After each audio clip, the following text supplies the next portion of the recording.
안녕하세요, 잭스입니다. 이번 영상은 메타인지를 통하여 언어를 어떻게 하면 효과적으로 습득할 수 있는지에 대한 내용으로 진행해 보도록 하겠습니다. 먼저 메타인지란 우리가 어떤 주제를 들었을 때 그것이 나의 머릿속에 존재하는지 아닌지를 빠르게 분별해주는 능력을 말합니다. 예를 들면 대한민국의 수도가 어디인지에 대한 질문을 받았을 때 모든 기억을 다 훑어보는 노력 없이 그 정보를 내가 가지고 있다는 것을 빠르게 판단할 수 있습니다. 마찬가지로 캐나다에서 5번째 큰 도시가 어디인지에 대한 질문을 들었을 때에도 오랜 시간 동안 생각하지 않더라도 내가 가진 정보 속에 없다는 것을 빠르게 판단할 수 있습니다. 이처럼 내가 어떠한 대상에 대한 제대로 된 이해와 정보를 가지고 있는지를 구분해주는 것이 메타인지입니다. 이는 역으로 내가 어떠한 것을 잘 모르는지를 알려주는 지표로도 사용될 수 있습니다. 메타인지는 단순히 언어 습득뿐만 아니라 공부를 잘할 수 있게 해주는 방법으로도 널리 사용되는데요. 실제 공부를 잘하는 학생들에게 20문제를 주고 풀게 한 뒤 자신이 몇 개 정도 맞을 것 같은지에 대해 예측을 하라고 했을 때 정답수와 예측값의 오차가 극히 적은 반면에 공부에 서툰 학생들은 자신이 맞을 것 같다고 생각한 문제수보다 실제 맞은 정답수의 차이가 비교적 큰 것으로 나타났다고 합니다. 이 실험을 통해 공부를 잘하는 아이들은 자신이 무엇을 알고 있으며 무엇을 잘 모르는지를 정확하게 알기 때문에 잘 모르는 부분을 스스로 보완할 수 있지만 반대로 확실히 알고 있지 않으면서도 자신이 알고 있다고 착각한 학생들은 그 부분에 대해 보완하는 노력을 하지 않기 때문에 실전에서 또다시 실수를 반복하게 되는 것입니다.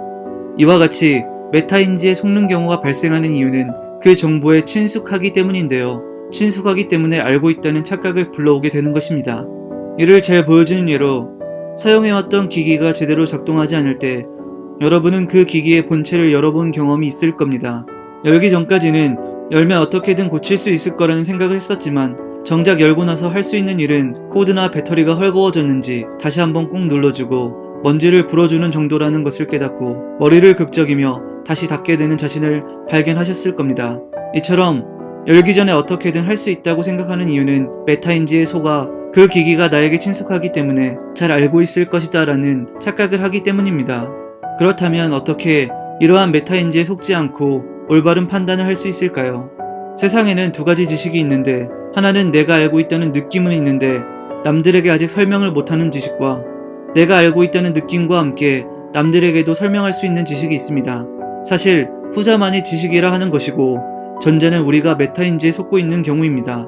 그 말은 즉 설명을 해봐야만 그것이 지식인지 아니면 메타인지에 속고 있는지를 알 수 있다는 것입니다. 정리하자면 설명을 해주는 것이 메타인지를 깨우기 위한 가장 좋은 방법이며 그 대상이 그 정보에 낯선 사람일수록 메타인지를 더욱더 향상시킬 수 있습니다. 예를 들어 전교 1등이 전교 꼴찌에게 수학 문제를 설명하는 것처럼 말이죠. 이렇게 설명하다 보면 어떠한 부분에서 설명이 막히는 경우가 있는데 이것이 바로 자신이 모르는 부분을 발견할 수 있게 해주는 기회가 되는 것입니다. 이와 같은 예로 실리콘밸리에서 사업 아이템 발표를 앞둔 경영인이 투자자에게 발표하기 전에 그 내용을 청소하시는 아주머니를 앉혀놓고 설명하는 경우도 있다고 합니다.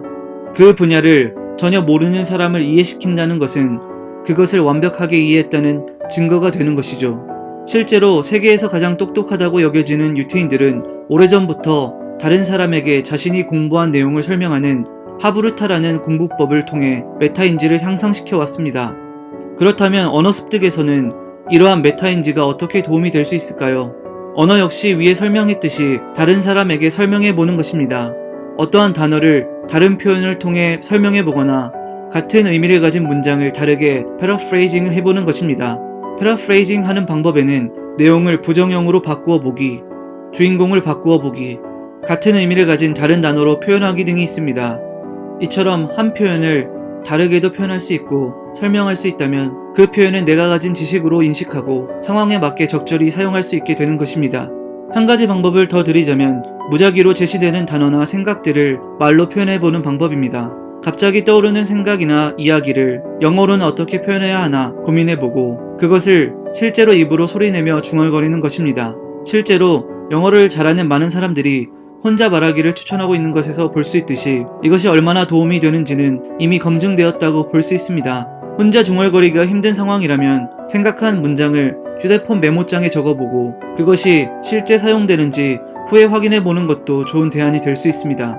또한 가상으로 상상해보기가 있는데 TV쇼를 볼 때 내가 그곳에 게스트로 출연한다면 이라는 상상을 하며 어떻게 자기소개를 하고 무엇을 말하고 싶은지를 생각해보는 것입니다. 이처럼 나의 생각을 낯선 상상의 공간에 둔다면 메타인지는 무한한 잠재력을 발휘하게 될 것입니다. 이번 영상에서는 우리가 인지하는 것을 바라보는 또 다른 인지인 메타인지가 무엇인지, 그리고 그것이 우리의 지식에 어떠한 영향을 미치는지에 대해 알아보았습니다. 사람들이 지혜로워지지 못하는 것은 지식이 적기 때문이 아니라 있는 것을 가져다 쓰지 않기 때문이다 라는 김경일 심리학 교수의 말을 전하며 영상을 마치도록 하겠습니다. 감사합니다.